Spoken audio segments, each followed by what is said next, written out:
இவங்க தாங்க நம்ம படத்தோட ஹீரோஸ். இவன் கோபி, கேட்ச் பிடிக்கிறதுல இவர் புலி. சண்முகம் ப்ரொஃபஷனலா ஆடுவான், ஷார்க்ஸ் டீமோட ஓபனிங் பேட்ஸ்மேன். இவன் தாங்க அரவிந்த், சூப்பர் பேட்ஸ்மேனுங்க, நிஜமாக சூப்பர் பேட்ஸ்மேனுங்க. ஆக்சுவலி எல்லாமே இவன் ரொம்ப நல்லா பண்ணுவான். மிஸ்டர் ஏழுமலை, இவன் செம காட்டான், செம்மையா சுத்துவான்.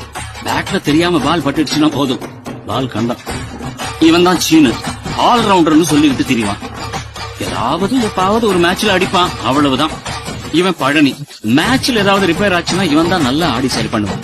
ஏன்னா கிரிக்கெட் இவன் ரத்தத்திலேயே ஊறி போன விஷயம். நல்ல ஃபீல்டர், செம பிளேயர். அறிவழகன் நிஜமாக சூப்பரான ஆல்ரவுண்டர். இவன் உதய், முக்காவாசி நேரம் வாய் கொடுத்து. இவர் தாங்க கார்த்திக், நம்ம ஷார்க்ஸ் டீமோட கேப்டன், ஷார்க்ஸ் டீமோட ஆஸ்தான கீப்பர். இவர் தான் குணா, கேப்டன் கார்த்திக்கோட அண்ணன்.